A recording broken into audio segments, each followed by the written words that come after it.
ভূমিকম্পে কেঁপে উঠল দীঘা, রামনগর, কাঁথি সহ গোটা পূর্ব মেদিনীপুর। সাত সকালে কেঁপে উঠল মাটি।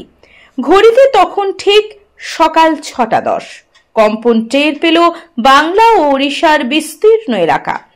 রিক্টার স্কেলে পরিমাপ 5.5। ন্যাশনাল সেন্টার ফর সিসমোলজির করা পোস্টে উল্লেখ, ভূমিকম্পের উৎসস্থল বঙ্গোপসাগরের গভীরে 19.52 উত্তর অক্ষাংশে এবং 88.55 পূর্ব দ্রাঘিমাংশ ও 91 কিমি গভীরতায়। উৎসস্থল কলকাতার অদূরেই। মঙ্গলবার সকালে কম্পন টের পেলেন কলকাতাবাসী। শুধু কলকাতা নয়, পশ্চিমবঙ্গের একাধিক জেলায় কম্পন অনুভূত হল মঙ্গলবার সকালে।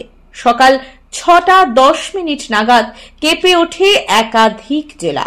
প্রাথমিকভাবে জানা যাচ্ছে বঙ্গোপসাগরেই এই ভূমিকম্পের উৎসস্থল, ফলে বেশি প্রভাব পড়েছে উপকূলের জেলাগুলিতে। ওড়িশা থেকে 175 কিলোমিটার পূর্বে সমুদ্রে ওই কম্পনের উৎসস্থল বলে জানা যাচ্ছে। রিক্টার স্কেলে এই কম্পনের মাত্রা ছিল 5.5। পশ্চিমবঙ্গের পাশাপাশি ওড়িশাতেও এই কম্পন অনুভূত হয়েছে। শুধুমাত্র পূর্ব ভারতেই নয়, বাংলাদেশেও এর প্রভাব পড়েছে। উৎসস্থলের গভীরতা ছিল 91 কিলোমিটার। ভূমিকম্প হলো, আপনারা কি বুঝতে পেরেছেন? হ্যাঁ, আমি ঘুমিয়েছিলাম।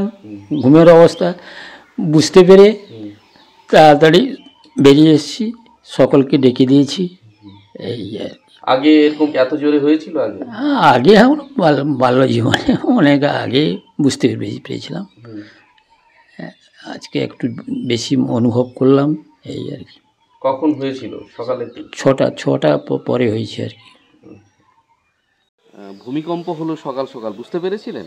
হ্যাঁ, বুঝতে পেরেছিলাম। আপনি তখন কোথায় ছিলেন? আমি ঘুমিয়েছিলাম খাটে, তখন কেঁপে উঠলো গোটা শরীরটা আমার। তখন উঠে পড়ে আমি বাইরে পালিয়ে এসেছি, ভয়ে পালিয়ে এসেছি। সকাল সকাল হয়েছে? সকাল সকাল হয়েছে। তীব্রতা কতটা ছিল, জোর কতটা হয়েছে ভূমিকম্প বলে মনে করছেন? হ্যাঁ, অনেকটা। আমার গা, কোমর প্রচন্ড কেঁপে উঠেছে, একবারে জোর কেঁপে উঠেছে অনেকক্ষণ। আগে এমন কি ভূমিকম্প হতো এতটা জোরে? না, এতটা হয়নি। আতঙ্কিত বলতে গেলে আপনারা? হ্যাঁ। যে কোনো অনুষ্ঠানে রনপা, কার্টুন, আদিবাসী নৃত্য, ছৌ নাচ, গলবা নাচ, মিলিটারি ব্যান্ড, ঢাক, বেঞ্জো পার্টি, বাউল, খোল, পাঞ্জাবি নাচ, জাগলিং, মহিলা ব্যান্ড ও মহিলা ঢাক ইত্যাদি পাওয়ার জন্য আজই যোগাযোগ করুন গুরুপদমণি, মাধবচক, ময়না, পূর্ব মেদিনীপুর।